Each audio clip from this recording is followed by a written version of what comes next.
Yes, yes, yes.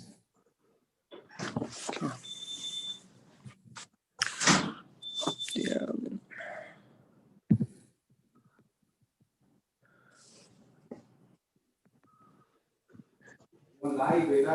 Assalamu alaikum wa rahmatullah.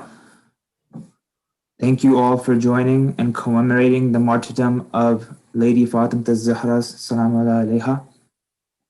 To start the program, I would like to ask Brother Mohsin Ladak to recite the Holy Quran. Muhammad wa Muhammad salawat. اللهم صل على محمد وآل محمد. أعوذ بالله من الشيطان الرجيم. بسم الله الرحمن الرحيم. والعاديات ضبحا فالموريات قدحا فالمغيرات صبحا فأثرنا به نقعا فوسطنا به جمعا إن الإنسان لربه لكنود وإنه على ذلك لشهيد وإنه لحب الخير لشديد أفلا يعلم إذا بعثر ما في القبور وحصل ما في الصدور إن ربهم بهم يومئذ لخبير صدق الله العلي العظيم. صلوات. Allahumma salli ala Muhammad wa ali Muhammad. Thank you, Brother Mohsin. Now we'd like to continue with As-Salam. I would like to call up again our young brother, Brother Mohsin, to recite As-Salam. Brother Muhammad wa ali Muhammad salawat. اللهم صل على محمد وآل محمد. پہلو بھی شکستہ ہے تربت بھی شکستہ ہے پہلو بھی شکستہ ہے تربت بھی شکستہ ہے کیا حال یہ امت نے کیا حال یہ امت نے زہرا کا بنایا ہے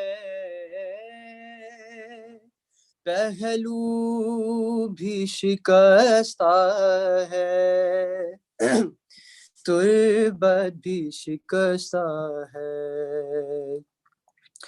خاتون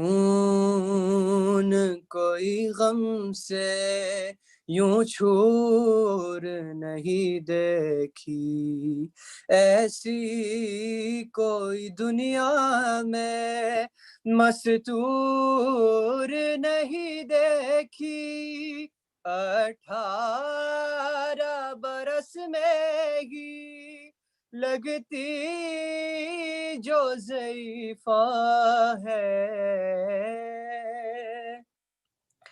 پہلو بھی شکستہ ہے تربت بھی شکستہ ہے دربار میں ظالم نے کی ایسی پذیرائی کس طرح سے تو بی پھر لوٹ کے گھر آئی بالوں کی سفیدی نے سب حال سنایا ہے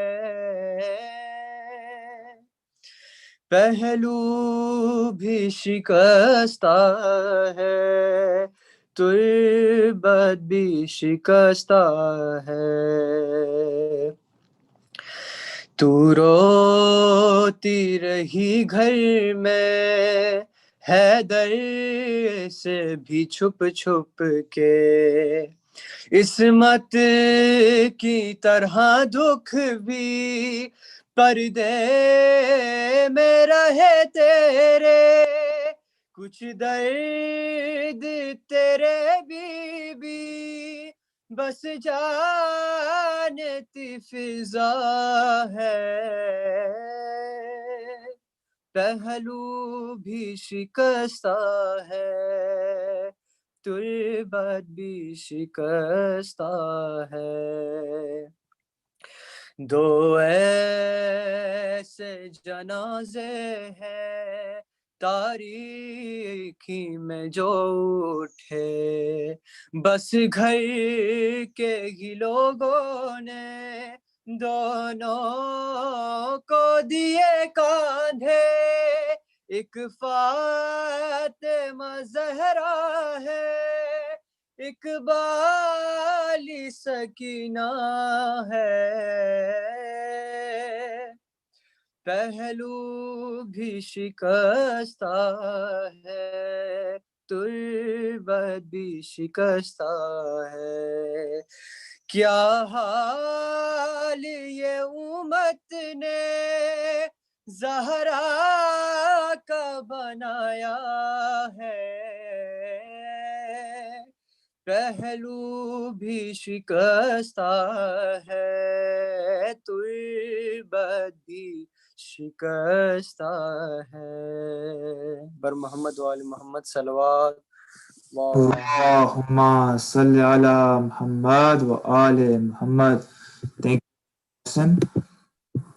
Now I would like to ask and request our beloved reciter Numan Kazmi to pash us with a Marsiya Khani. Bar Muhammad wa ali Muhammad salawat.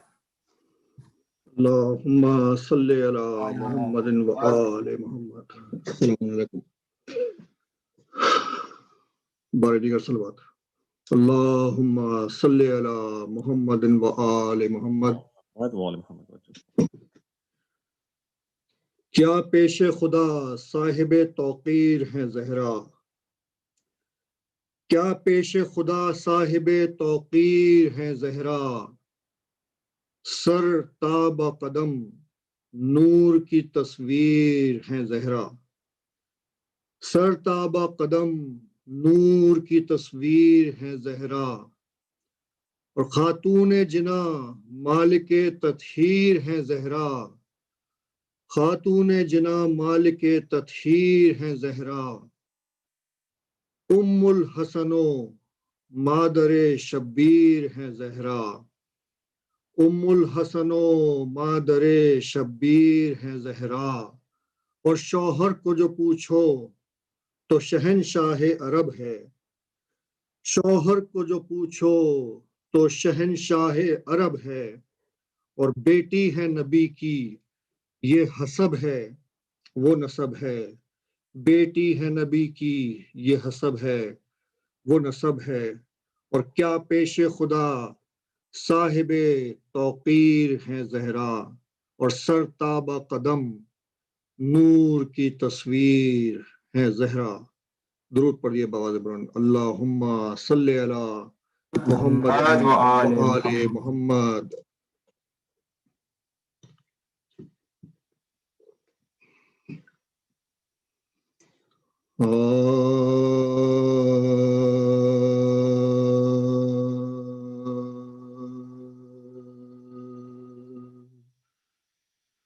بابا کو روتے روتے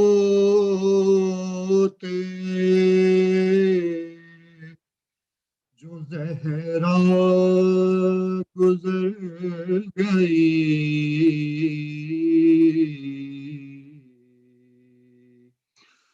بابا کو روتے روتے جو زہرا گزر گئی، غل پڑ گیا کہ بنت نبی کچھ کر گئی فاقوں کے رنج سہ کے حضور پدر گئی محبوب کبریا کی آزادار مر گئی محبوب کبریا کی آزادار مر گئی 18ویں برس نے یہ آفت دکھائی ہے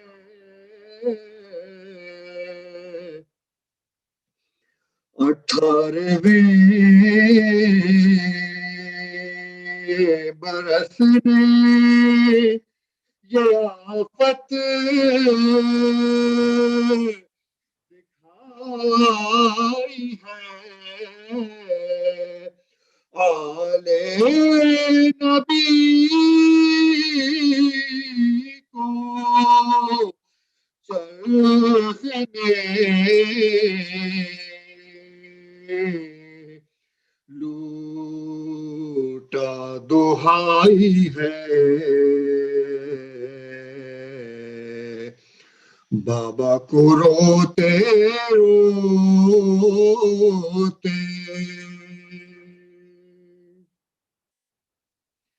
بواز بلند سلوات اللہم صلی علی محمد وآل محمد.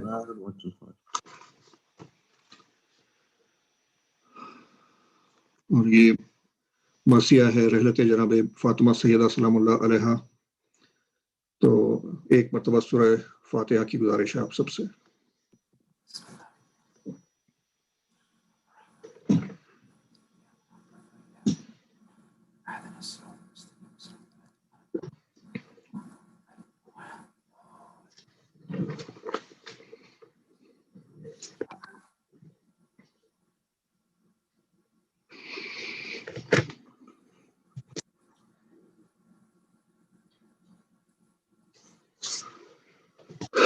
بآواز بلند صلوات اللہم اللہم صلی صلی علی علی محمد وآل محمد وعجل فرجهم.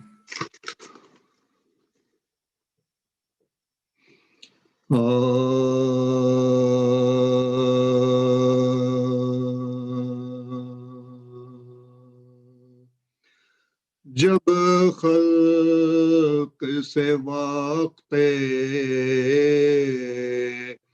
سفر فاطمہ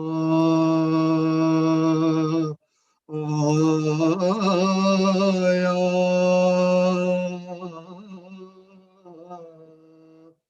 جب خلق سے وقت سفر فاطمہ آیا تب زینب و شبیر کو پاس اپنے بلایا تب زینب و شبیر کو پاس اپنے بلایا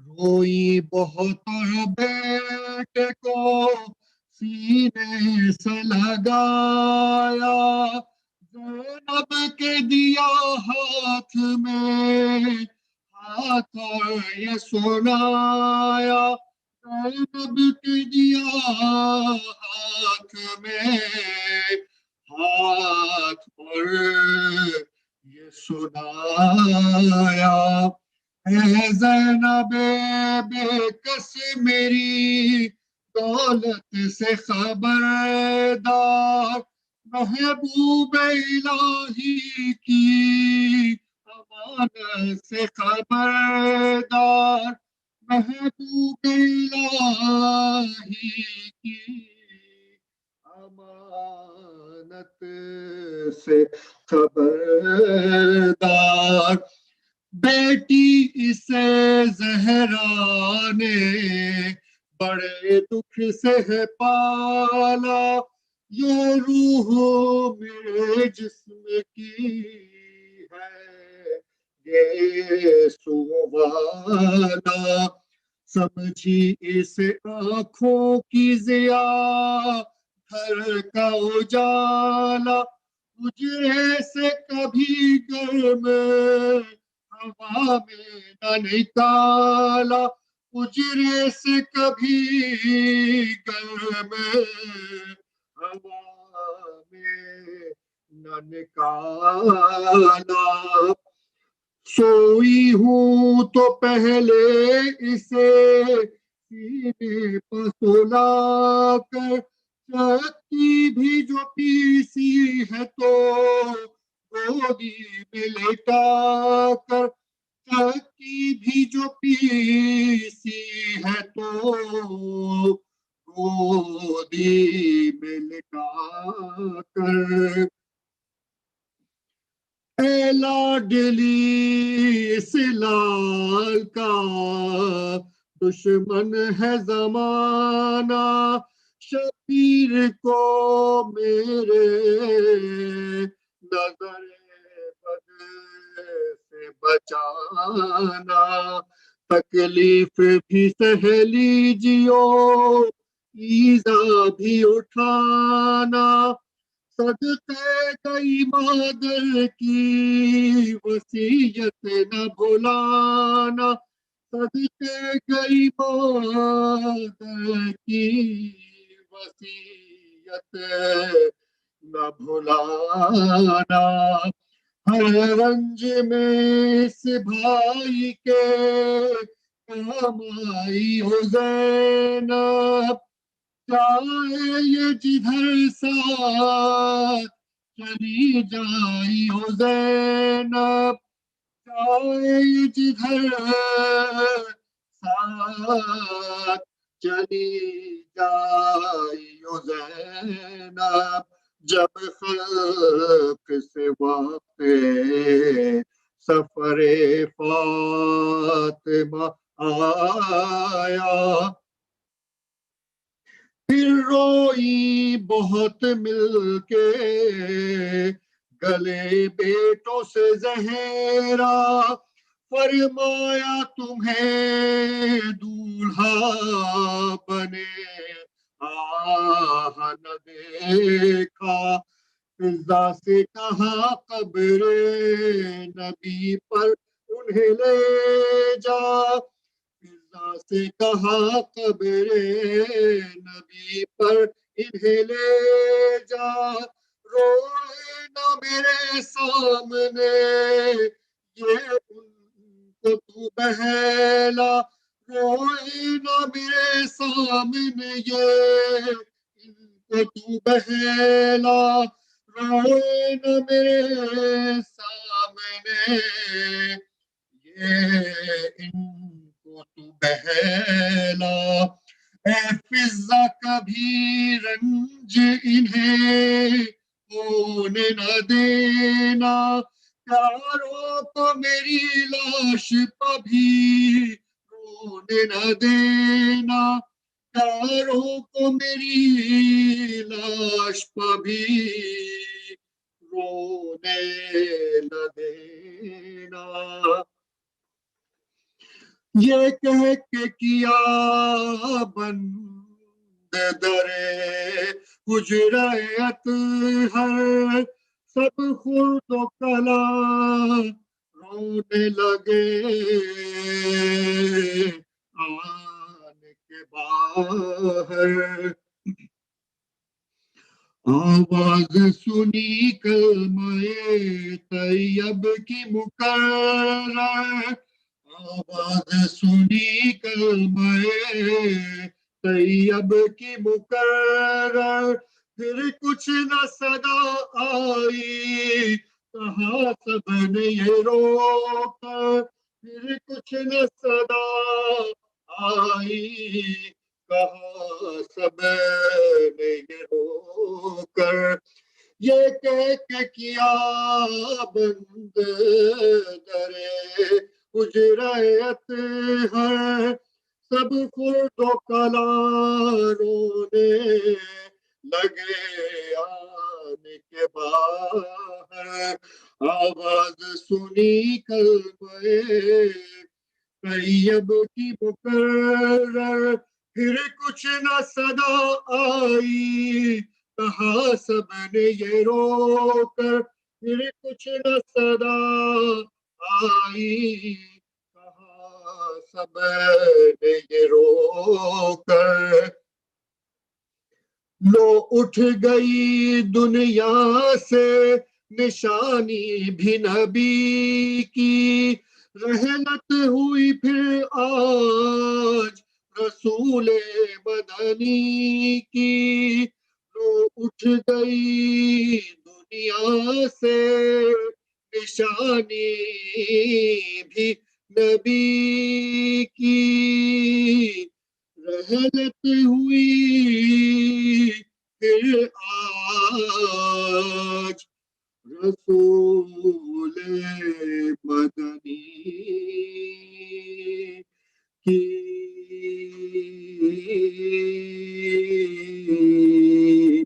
جب خلق سے وقت سفر Fatima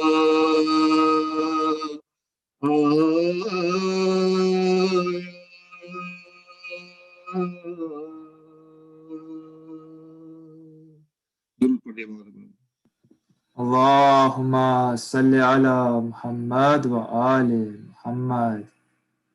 Thank you so much, Numan Kazmi uncle, for your citation. Jazakallah, may Bibi accept your pursa.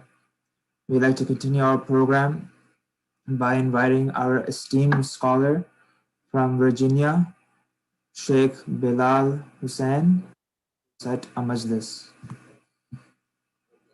Bar Muhammad wa ali Muhammad sallallahu. Muhammad Sheikh hasn't joined yet. We're just waiting on him. If you can just give an update on the program schedule for this week. So the program schedule for this week is as follows. Thursday night, December 31st, we will have the Duai Kumel program, online only. Program starts at 7:30 with Duai Kumel, followed by Tafsir of Najul Balagha by Sheikh Amin Nastani. On Friday, January 1st, we will have Jummah Salat. Check-in will start at 12:15 p.m. 12:25 p.m. the Azan will happen, followed by Khutbah and Salat by Sheikh Amin Nastani. Everyone is requested to please attend. Now I would like to invite our esteemed scholar from Virginia, Maulana Sheikh Bilal Hussain, to Pesh the Mu'mineen with the Majlis on commemorating the Lady Bibi Fatima Al Zahra. Bar Muhammad wa ali Muhammad sallallahu. Salli ala Muhammad wa ali Muhammad. Before we begin our discussion tonight, inshallah, let's recite 1 Surah Fatiha, 3 Surah Ikhlas.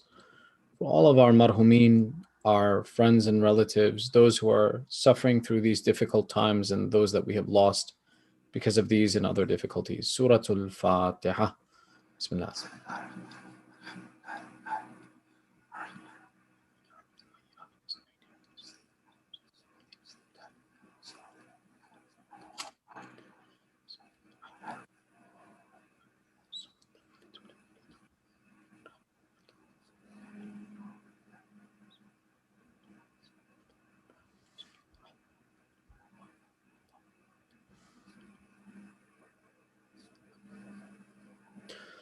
أعوذ بالله من الشيطان الرجيم. بسم الله الرحمن الرحيم. ربي اشرح لي صدري ويسر لي أمري واحلل عقدة من لساني يفقهوا قولي.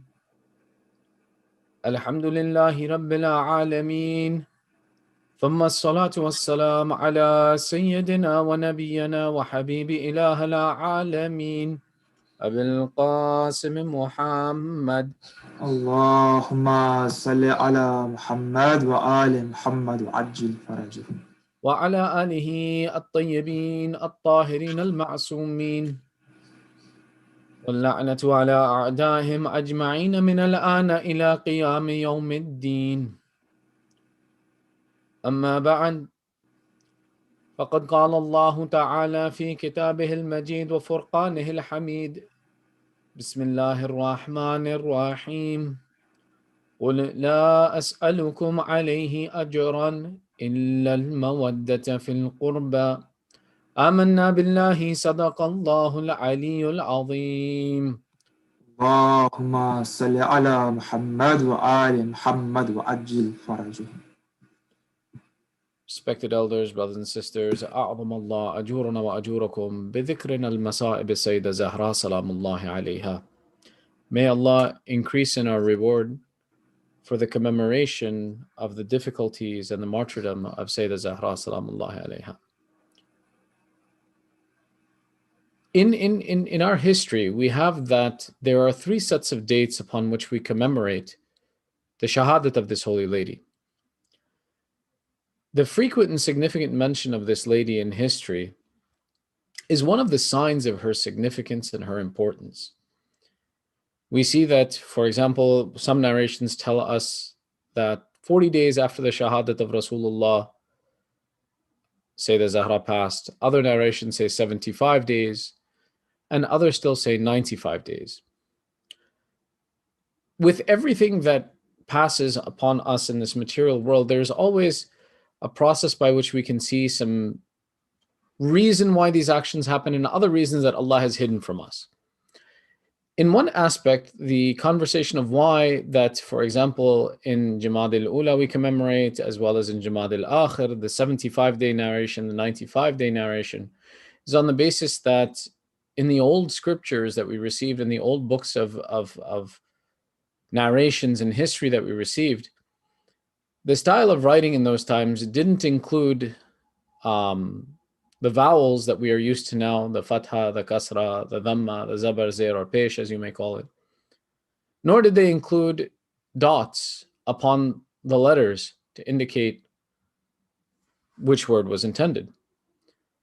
So what people found was that khamsa sab'een and khamsa tis'een, when they are written without dots, it can be mistaken that what is intended, sab'een or tis'een, 70 or 90. So people came to the conclusion that the shahadat of Sayyidah Zahra either happened 75 days after the death of Rasulullah or 95 days after the death of Rasulullah. And from the riwayah, they couldn't clarify the difference between these two. The end conclusion of this real fact, of the fact that the date was hidden to us in this regard, was that the importance of Sayyidah Zahra was such that both dates should be commemorated, that both dates should be acknowledged in history, and that even if there is a duplication, that we have it, for example, in Jamad al-Awwal and we have in Jamad al-Akhir, that both are important enough that they should be acknowledged. When we want to see the importance of Sayyidah Zahra and the significance of Sayyidah Zahra, there are a number of verses in the Quran and many locations where a detailed conversation can be had that Sayyidah Zahra is mentioned and that there is a reference to her within the Quran in many places. The reason it's important to discuss this and to know this is that when we look at the religion of Islam as it's reflected today, there is some question about the value of women in our society. And there is some opinion that says that women are placed as a second-class citizen or that their status is reduced in the eyes of Islam. However, what we find is when we look at the text of the Quran, when we take a look at the discussions within the Quran, that as a matter of fact, that no, the position of women is not reduced or relegated to the corners of history, but rather through the examples of people like Sayyidah Zahra and other special personalities, that no, Allah has not reduced the status of women. Rather, the cultures that adopted Islam had a difficult time submitting to the value and the status of women, and that our cultures sometimes are more guilty of misunderstanding or misappropriating the position of women within the religion of Islam.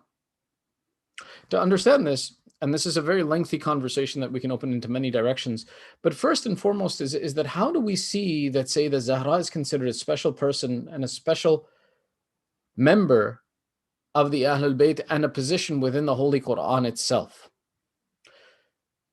First and foremost, it's important to know that within the Quran, of the contemporaries of the Holy Prophet and the family of the Holy Prophet, there is not a literal mention of the names. That here are the names of all of the people that were companions of the Holy Prophet, or here are the mention of all the important personalities in the Quran.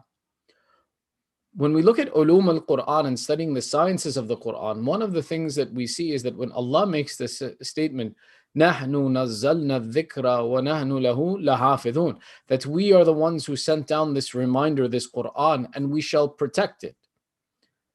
This verse in itself is a proof that the Quran is something that was given to us by Allah, and that there is no change that exists within it from the time of its revelation until today. Speaking from scientific fact and structure, there are copies of the Quran that have been carbon dated to 1400 years ago, and the writing of that Quran and the words of that Quran are identical today as they were 1400 years ago. Speaking about it from a fact of the miraculous nature of the Quran, that Allah has insisted that this Quran will be preserved and presented until the day of judgment, so that the authority of Allah can be proven over humanity, that I gave you guidance and I ensured that no nation that came before you could corrupt this for you, such that my proof will be present against you on the day of judgment, that I gave you guidance, why didn't you follow the guidance I provided? This concept, that Allah is insisting that the Quran will be protected until the day of judgment, is the basis of which we see that Allah, when He protects something, He protects it through a variety of different means. Let me elaborate. One is that the recitation of the Quran, that when we take a look and we see that someone makes a change within any part of the recitation of the Quran, it has such a unique sound and unique flow that its understanding immediately becomes apparent, that we know that, oh, that someone has changed the Quran.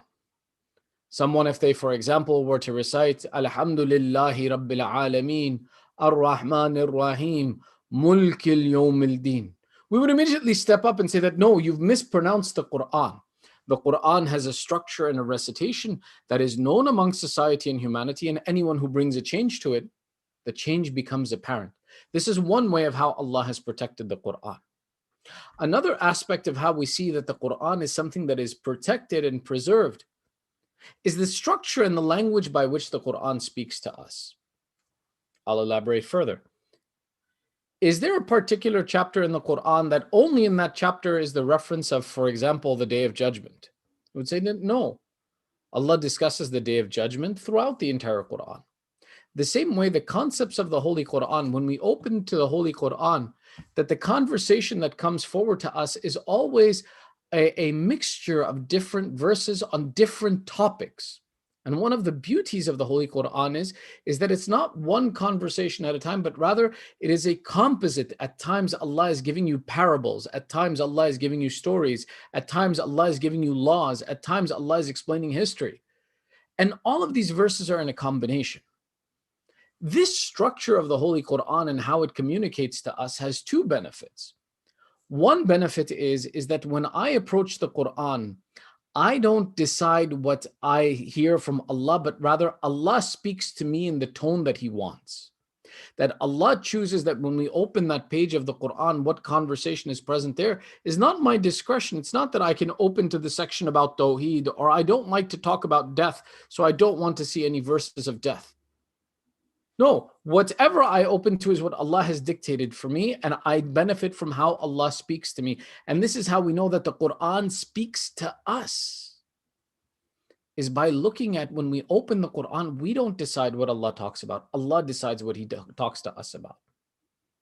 The second benefit we see from the structure of how the Quran presents itself and discusses these different concepts all joined together one after another is that it preserves and protects the Quran from people being able to change it. If, for example, we found that someone decided that they didn't want the mention of Nabi Isa to be in the Quran, that they couldn't remove just one chapter in which the mention of Nabi Isa exists and therefore Nabi Isa no longer exists in the Quran. By the mention of Nabi Isa and the mention of these topics being throughout the Quran, it's a preservation that the topics that are important in the Quran cannot be removed.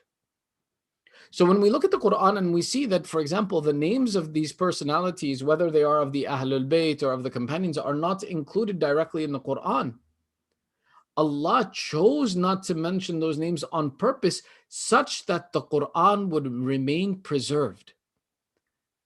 That in that time, if someone had animosity towards one of these people, that they couldn't come to the Quran and abuse the Quran by removing their mention. So which is why we may not see the names of these people in the Quran, but their mention of who are these people is clear in the Quran.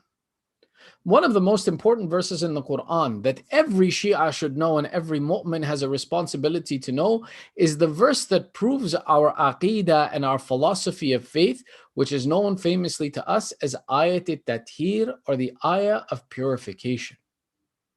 This verse of the ayah of purification, which is in Surah Al-Ahzab, verse number 33, chapter 33, verse number 33, is a critical verse that every mu'min and believer needs to know, because it answers the question that why do you dignify and honor certain personalities and choose them over others and relegate your faith to some people and not to others?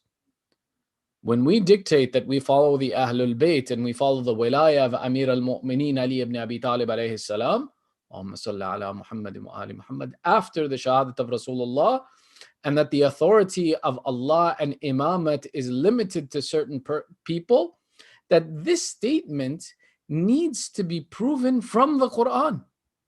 And for this, every Shia should know where in the Quran this proof exists, and that proof is the ayah of Mubahilah. Within the 33rd verse of the 33rd surah of the Holy Quran, the famous reference within this verse is إِنَّمَا يُرِيدُ اللَّهُ لِيُذْهِبَ عَنْكُمُ الرِّجْسَ أَهْلَ الْبَيْتِ وَيُطَهِّرَكُمْ تَطْهِيرًا اللهم صل على محمد وآل محمد.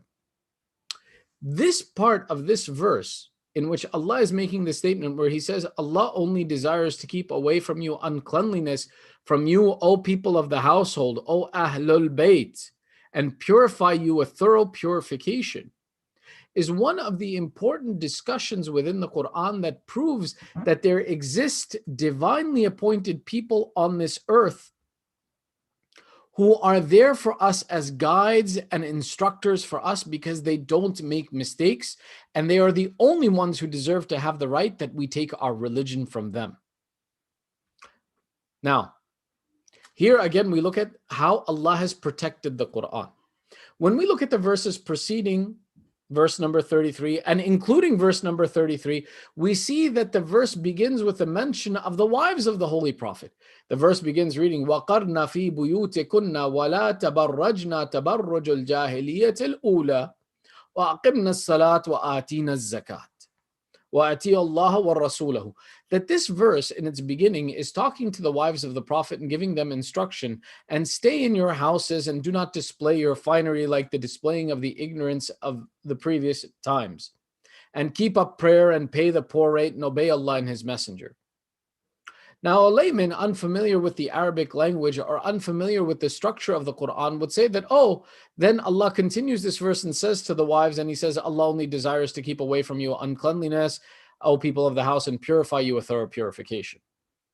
However, one who is familiar with the structure of the Quran and is familiar with the language of the Quran would see that these are two different conversations happening.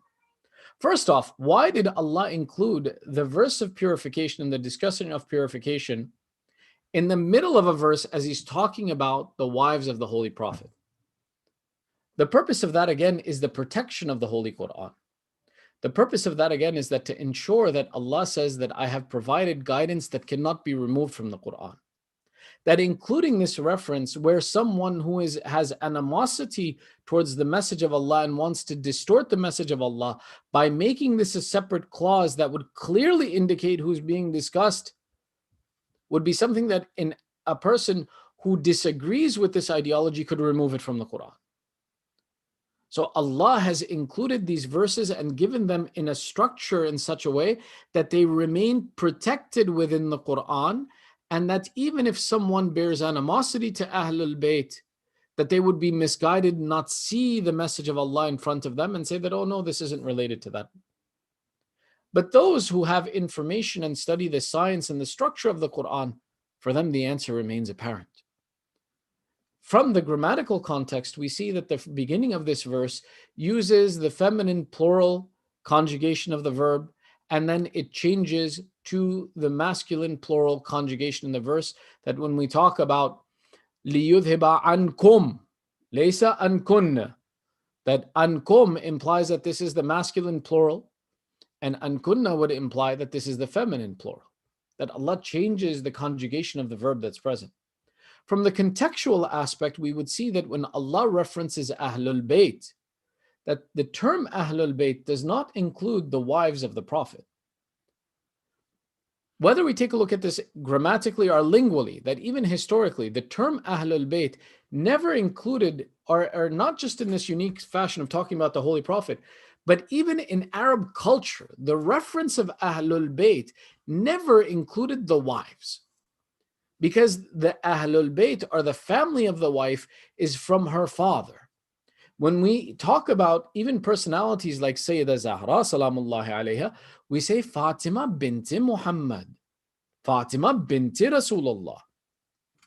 A woman in the Arab culture always maintained her identity with her lineage, her parents that she was born to, not her spouse to whom she became married. The other factor is that marriage in Arab culture was seen as something that was, while it was a bond that connected two people, it was something that could exist, and then it could, for example, through death, divorce, it could be something that is a bond that is broken. The relationship of Ahlul Bayt is that relationship which cannot be broken, that share the same common lineage. So therefore, it would be very clear that the wives of the Prophet are not mentioned or included in this, because while the wives of the Prophet are very dignified and hold a great status, which is why in the Quran he says, النَّبِيُّ أَوْلَى بِالْمُؤْمِنِينَ مِنْ أَنفُسِهِمْ وَأَزْوَاجُهُمْ أُمَّهَاتُهُمْ, that Allah gives great status to the wives of the Prophet, where he says that the Prophet has greater right over you than you have over yourselves, and the wives of the Prophet are the mothers of the Muslimin. They have a great status, but they are not part of the Ahlul Bayt, because that is a relationship that can be built and it can be broken. Through death, through divorce, we can break the relationship of marriage. Therefore, even in the Arab culture, linguistically, it was inappropriate to deem that the wives should be included in this mention. So therefore, lingually, it's very clear that this isn't discussing about the wives. Rather, this is referring to other people. If we wanted to understand who is referred to in this, again within the Quran, we find the reference in the verse of Mubahila. The verse of Mubahila happens to be a significant verse for us to be aware of, because within it, Allah invokes this Ahlul Bayt. We see in the verse of Mubahila, فَمَنْ حَاجَكَ فِيهِ مِنْ بَعْدِ مَا جَاءَكَ مِنَ الْعِلْمِ فَقُلْ تَعَالُوا ندعو أبناءنا وأبناءكم ونساءنا ونساءكم وأنفسنا وأنفسكم ثم نبتهل فنجعل لعنة الله على الكاذبين. That in the verse of Mubahila, which is in Surah Ali Imran, verse number 61, the third surah of the Holy Quran, verse number 61, our Holy Prophet is given instruction that when the Christians of Najran came and they debated with the Holy Prophet and they refused to accept the proofs, and it became into the point of where it was a dispute as opposed to a discussion, Allah sent a revelation that فَمَنْ حَاجَكَ, the one who disputes with you after the knowledge has been revealed to them and after the explanation has been given to them, say to them, come, invite, call your sons and we will call our sons. Call your women and we will call our women. call, and we will bring yourselves, and we will bring ourselves, and then we will pray to Allah. Then we will do mubahila and pray for the curse of Allah on the liars. This event of mubahila takes place in either the year 9 or 10 after Hijrah, when all of the companions, all of the wives, the religion of Islam has been well established. There is no shortage of companions and supporters, and Islam is a firm religion on this earth. Meaning that the Prophet was not majboor or forced to only select people that were available, but rather everyone was available, and the Prophet only chose those who were specified by the verse. And we know that when the explanation was given on bring our sons and your sons, abna'ana wa abna'akum, that the only people that abna'ana was true for was Imam Hassan and Imam Hussain alayhim as-salam. That only these two were considered the sons of the Holy Prophet and no one else. Nisa'ana wa nisa'akum. That nisa'ana, that our women, that the women of the Holy Prophet could have included all of the wives, all of them were present, could have included the companions and the pious women of the time. But our Holy Prophet, with the availability of all these people, only brings one lady with him, who is Fatima Al Zahra, salamullahi alayha, Allahumma salli ala Muhammad wa ali Muhammad, which is a demonstration of the greatness of the status of Sayyidah Fatima, that she is uniquely present within the Quran, and her unique status is discussed in such a way that shows that when the family of the Holy Prophet and the Ahlul Bayt is mentioned, there is only one lady who can be included in this discussion, and that is none other than Bibi Fatima Al Zahra. Anfusana wa anfusakum is a dalil that shows that when ourselves and yourselves is discussed, that two personalities come, Rasulullah and Amir al-Mu'mineen Ali ibn Abi Talib. And this verse within itself, aside from being a proof of who are the Ahlul Bayt, shows the greatest fadilat of Amir al-Mu'mineen, the greatest honor of Amir al-Mu'mineen, that when Allah says anfusana, that Ali ibn Abi Talib is brought, that, oh Ali, you are from the Holy Prophet, such that you are referred to as the self of the Prophet. There is no greater honor for Amir al-Mu'mineen. None of the fadail he has attained matched the fact that he was given the honor of being referred to as Nafs al-Rasul sallallahu alayhi wa alihi. Allahumma salli ala Muhammad wa ali Muhammad. From these, we can understand and recognize that Sayyidah Fatima had a unique status within the Quran and in the life of our Holy Prophet. And that when we talk about Sayyidah Fatima, it's important that we dedicate to her and give her the importance that she deserves. And that our mention and relationship to Sayyidah Fatima is not something that's simply in passing. It's not enough that we know about her, but that we have love for her. The same way that Allah describes these Ahlul Bayt and their unique status, Allah also dedicates and makes it amongst the commands from Rasulullah to love these people. You see, whenever a prophet of Allah would come to a nation, that the nation, in appreciation, that they would see that we were misguided, we didn't know what we were doing on this earth, we didn't have a purpose, we didn't know how to approach our Creator, the Prophet of Allah came and gave guidance to the people. Gave guidance to the people and guided them to know what their purpose in life was, how to love Allah, how to build a relationship. So every nation would come to their prophet and say to them that, how can we thank you and reward you for what you've given us?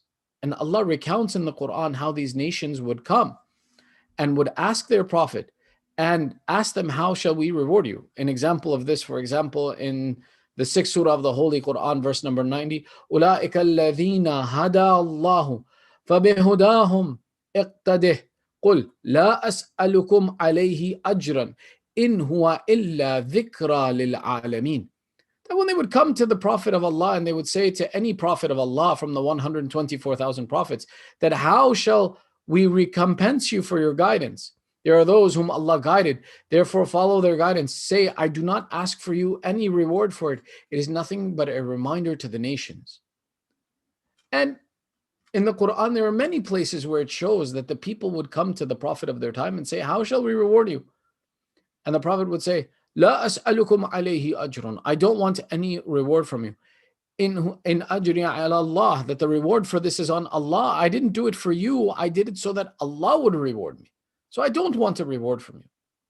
The exception to this entire discussion of how to reward a prophet is our holy prophet Rasulullah sallallahu alaihi wasallam. That the Quran recounts that when the people come to our holy prophet and they say to him, Ya Rasulullah, how shall we compensate you for what you have brought us? Allah sends Jibreel with the wahi that is included in the Quran, where he has said, Qul la as'alukum alayhi ajran. That say to these people that I don't want any reward from you for what I have brought you. The people, when they came to the Holy Prophet, they said, Ya Rasulullah, you live in a life of poverty, you live in difficulty. Let us take care of your expenses. Whatever your desires are, we will provide for you. If you wish to marry, our daughters and our women are available for you to marry. All of these affairs will take care of you for your dunya. But Allah replied, we don't want anything from you. But now in the Quran comes the exception and the istithna, illa. قُلْ لَا أَسْأَلُكُمْ عَلَيْهِ أَجْرًا. Say to them, we don't want any reward from you. إِلَّا الْمَوَدَّةَ فِي الْقُرْبَى. Except that you love our near ones, Allah's near ones, the Prophet's near ones. This is a unique exception that not the Prophet chose, but that Allah chose to dedicate and show the great status of the family of the Holy Prophet, that as a compensation for the great message and the guidance of the Holy Quran, Allah mandated that you should have mawaddat for the near ones of the Holy Prophet. This mawaddat, Allah's use of the term mawaddat, is something that is a special term within the language of the Holy Quran. Let me explain. In a language, when a concept is important, there are many words for it. In the Arabic language, bravery is a very important concept. So therefore, to discuss bravery, the simile is drawn, or the metaphor is drawn to a lion. And then because the lion becomes important because of bravery and because of its strength and its ability to hunt and attack, there are many words that describe a lion and the different positions of a lion. There is Asad, there is Ghazanfar, there is Abbas, there is Haydar. There are many terms that are used to describe a lion, whether it is sitting, whether it is standing, whether it is hunting, whether it is attacking, whatever the phase of a lion spends his life in, there is a term within the Arabic language to describe it because it's an important concept. Another concept that is very important in the Arab culture, and therefore there are many words for it, is the concept of love. Poetry in the Arabic language is something that is really enjoyed and preferred. And one of the aspects of poetry that's enjoyed and preferred is that poetry that shows love and the beauty that exists in this world. Therefore, there are many words that can be chosen to show love. But Allah selects a very unique word for love in this verse of the Quran.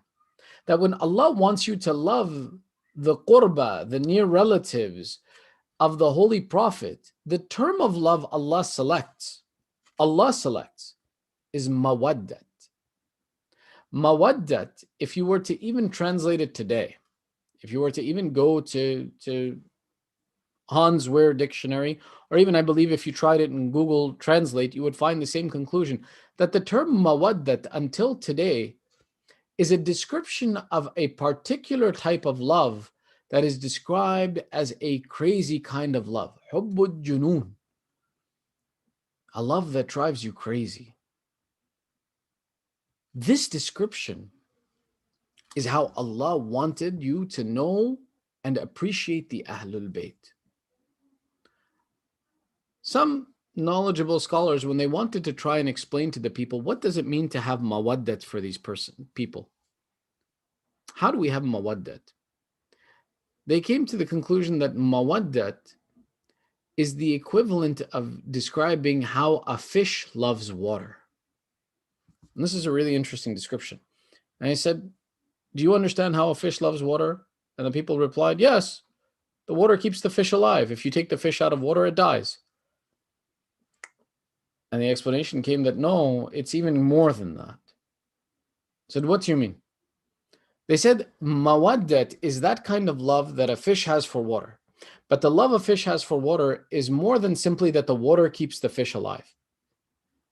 How? They said, it's true. You take the fish out of water, the fish dies. But when you take that fish out of water and it dies, and you cut it up, and you cook it, and you eat that fish, the attribute of that thirst that a fish possesses transfers over to the person who ate the fish. That famously, when you eat fish, you become thirsty after eating fish. And they say that is mawaddat, that not only would you die without them, but that's so much so that whatever is in you, the only attribute that transfers out after you to anyone who comes in contact with you is that love for this personality. That is the junoon. That is the mawaddat. So it's why when Allah describes and elaborates for us in the Quran that who are these people, who is it that Allah has made as a perfect example for humanity and society, and that He's clarified this concept, and then He's explained to you the relationship you need to have with them. And He's explained, attach yourselves emotionally, mentally, spiritually with these people.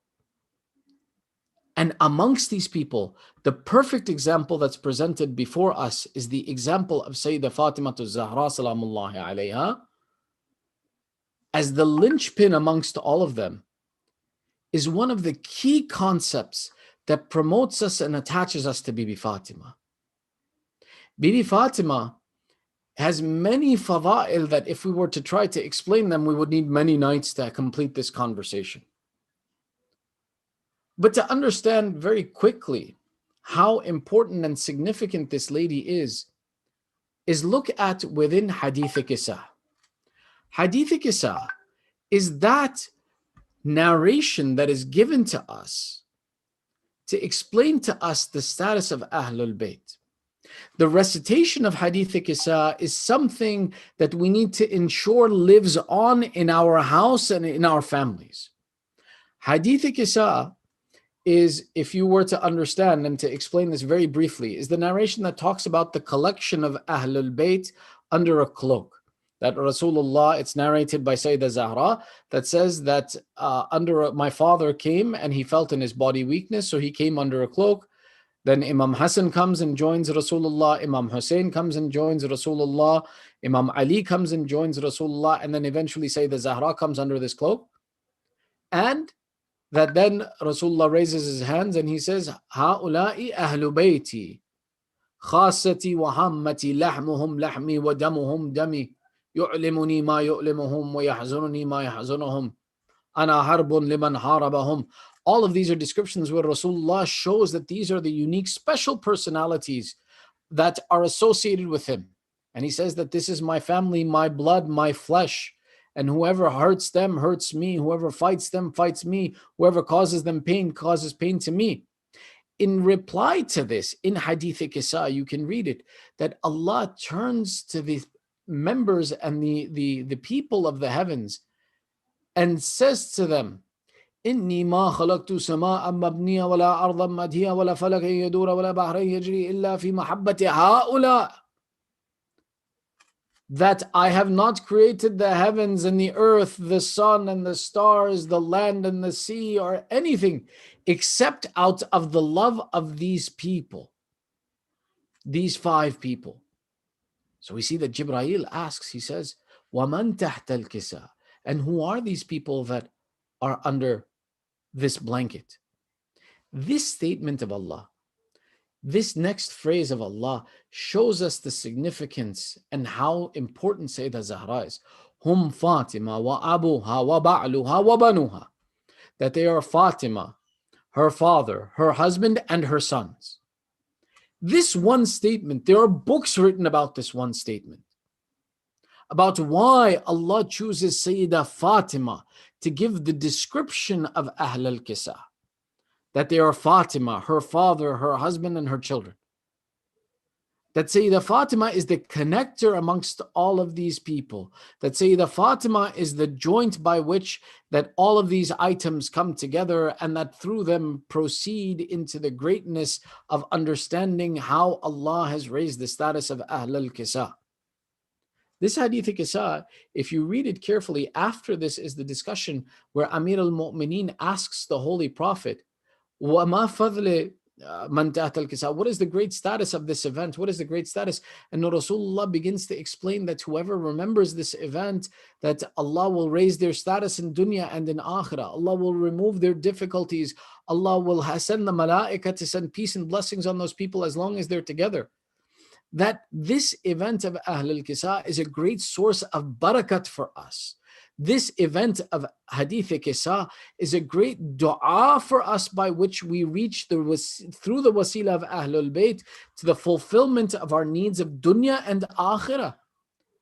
Hadith Kisa is something we should not neglect nor ignore, but rather attach ourselves to firmly, because when you have a need, when you have something you want, and Allah is telling you that I did not create anything that exists except for the love of these 5 people, that we can benefit from them, that we can achieve great status through them by asking through their wasila.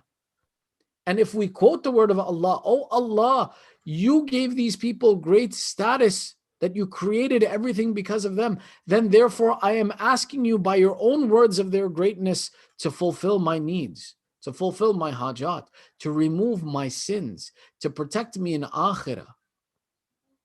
All of these are benefits that we can achieve. And the tool that we have present amongst us is this hadith kisa. But again, back to our point, because I can get distracted and I apologize, is this one fadilat of Sayyidah Zahra that's described and explained here, is that Allah chooses to mention through Sayyidah Zahra, hum Fatima wa abuha wa ba'luha wa banuha, that they are Fatima, her father, her husband, and her children. We see that the nur of Nabuwat and Imamat was placed together in the backbone of Adam alayhi salam. And that this nur continued together until the coming of Abdul Muttalib, the grandfather of our Holy Prophet. At which point in time, the nur of Nabuwat went to his one son, Abdullah, and the nur of Wilayat and Imamat went to his other son, Imran. Imran is the name of Abu Talib. That here is where the branch comes between Wilayat and Nabuwat.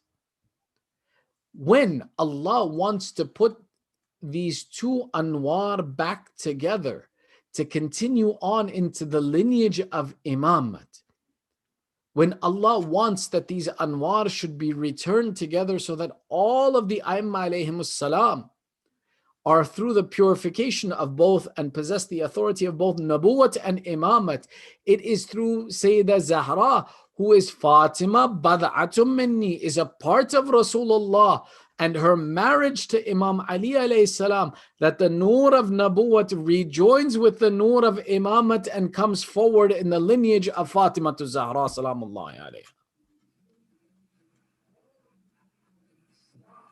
Allahumma salli ala Muhammad wa ali. Ma salli ala Muhammad wa ali Muhammad wa ajil faraju. The beauty and the authority of this great status of Sayyidah Zahra is that when someone asks how many were present under the kisa, how many were present under the blanket, the zahir of the answer is 5.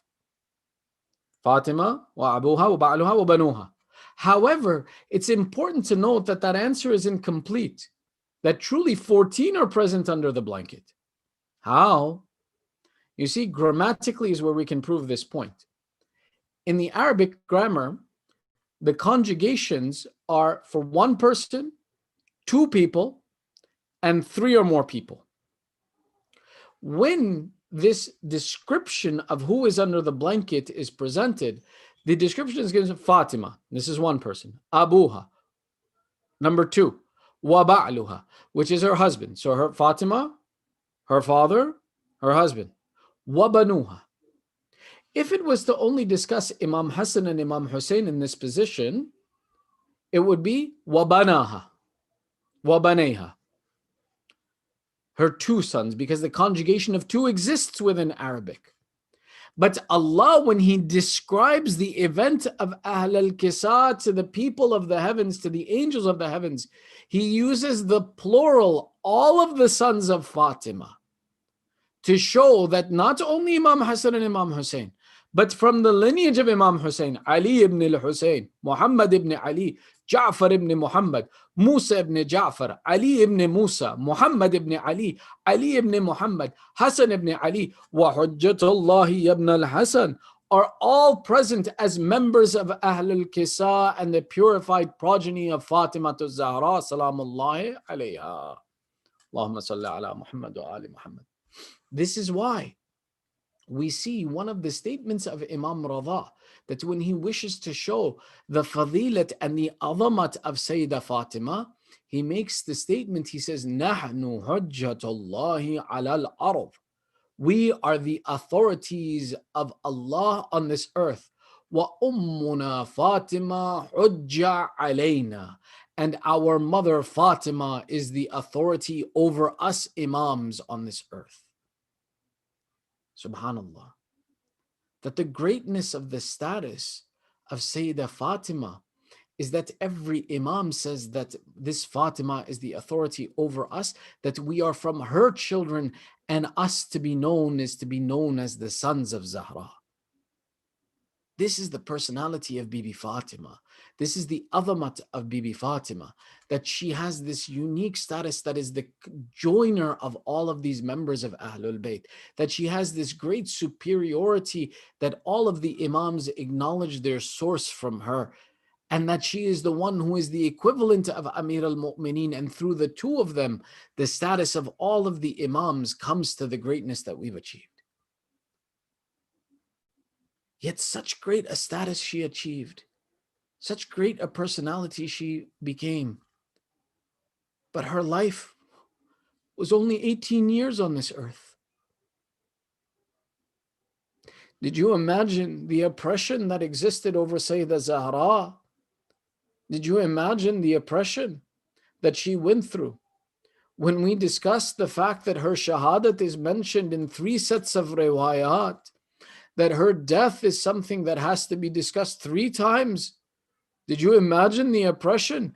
That the masaib on Zahra are such that all 3 times we can discuss her masaib and not fully accomplish the discussion of what happened to her. When a person dies, they die when a time is appropriate for her, their age. Can you imagine what the difficulties befell that beloved daughter of Rasulullah, that at the age of 18 that she became shaheed from the difficulties that befell her? That she herself describes, Subbat alayya al-masa'ib, lo subbat ala al-ayyam sirna layali, that such difficulties have befallen me, that had they fallen upon days, the days would have become nights for what Sayyidah Zahra went through. Amongst the masaib of Sayyidah Zahra is, look at how the people oppressed Zahra, not simply by stealing her right, but that they used to forbid her from weeping. They came to Ali ibn Abi Talib and they said, "Oh Ali, Fatima cries day and night since Rasulullah has passed. We cannot stand her crying day and night. Tell her to either cry in the day or cry in the night." Sayyidah Zahra is the daughter of the best of Allah's creation, Ashraf al-Makhluqat. She is the best example among society. And they come to Imam Ali and they say, "Stop this Fatima from crying."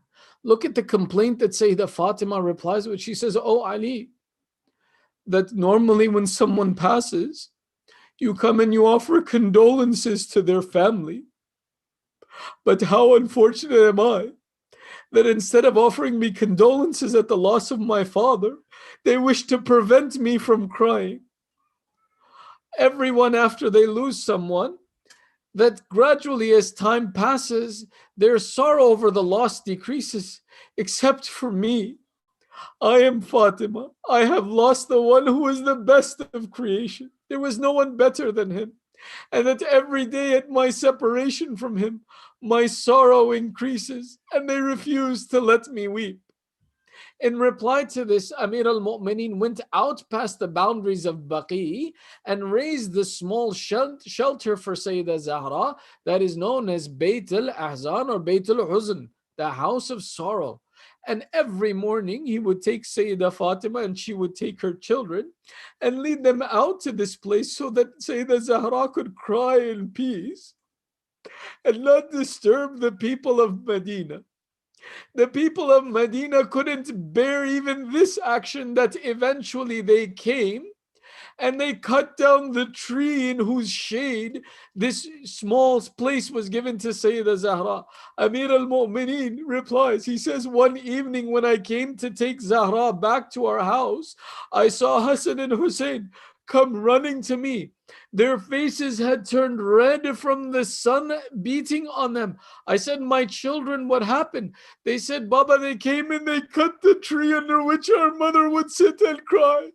Baba, they don't even let our mother cry in peace over the difficulty she has gone. Such is the difficulty of Zahra that even at the time of her death, look at her wasiyah. She says to Imam Ali, she says, oh Ali, غسلني حنتني وكفني بالليل. Don't let anyone participate in my funeral, Ya Ali. Bury me in the darkness of the night. Do my ghusl, my hunut, my kafan, my burial at night, and don't let anyone participate. Amir al-Mu'mineen in the middle of the night takes the daughter of Rasulullah. This condition of the loneliness of the burial of Sayyidah Zahra. There are two descriptions of such janazah that were so lonely, two burials that were so lonely that they said, we don't know how they were done.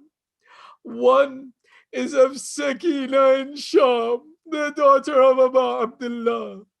The poet recites, there was one Sajjad and one Sakina. When you lower a body to the grave, you need two mahram. One who brings the body down and the other who receives her. Sayyid al-Sajideen, Imam Zain al-Abidin was alone with Sakina. That how does he alone lower the body into the grave? In such a condition, it was said that the hands of Abu Abdullah must have come up to collect Sakina to the grave. That how Zain al-Abidin returned my amanat to me. And how Imam Zain al-Abidin would have replied, Baba, forgive me when you left your amana Sakina. Her ears had not been torn. Her cheek had not been bruised. Her clothes had not been burned on her body.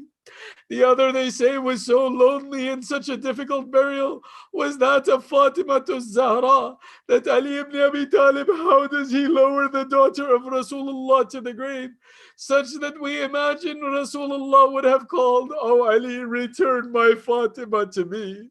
And Imam Ali would have replied, Ya Rasulullah, I am embarrassed and sad that when you left your Fatima, her eye was not wounded. Her cheek was not black and blue from the strike.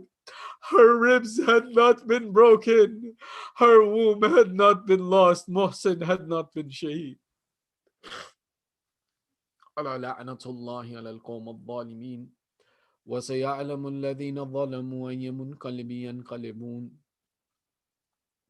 يا الله بحق فاطمة وأبيها وبعلها وبنيها وسر المستودع فيها.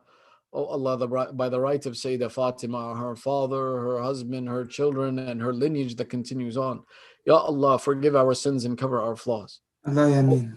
Oh Allah, give the thawab of this majlis to our marhumeen and all of the mu'mineen who are in need of shifa. Allah Ameen. Oh Allah, we have gathered before you with sicknesses and difficulties. By the right of the mention of Sayyidatun Nisa al-Alameen, remove our difficulties and fulfill our hajat.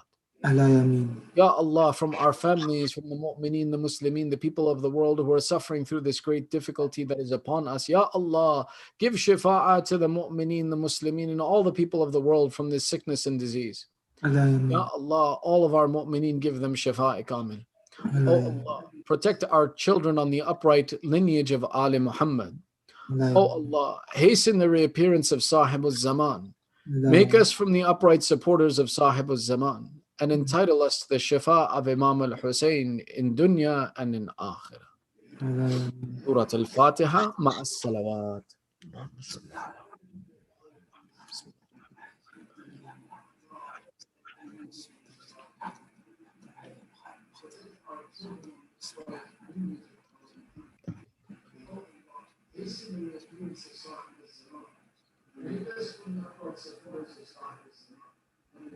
Thank you so much, Maulana Sheikh Bilal Hussain, from the DAS community and from Moment Center organization. We'd like to thank you for such an amazing speech and giving us your time to commemorate the martyrdom of Lady Fatima Al Zahra alayhi salam. Inshallah, may Allah accept from us all. More of you in the future. Ya Hussain, Ya Hussain, Ya Hussain. Hussain, Ya Hussain. روتی رہی کھڑی زہرا بھر دربار میں، روتی رہی کھڑی زہرا بھر دربار میں، نہ جانے کس طرح ہے، نہ جانے کس طرح حق مانگتی رہی زہرا بھر دربار میں، روتی رہی کھڑی زہرا سند کے ٹکرے ہوا میں اڑا کے ہنسنے لگا، رسول زادی سے گستاخی ایسے کہنے لگا، بتاؤ کون سی ہے، بتاؤ کون سی جاگیر ہے تیری زہرا روتی رہی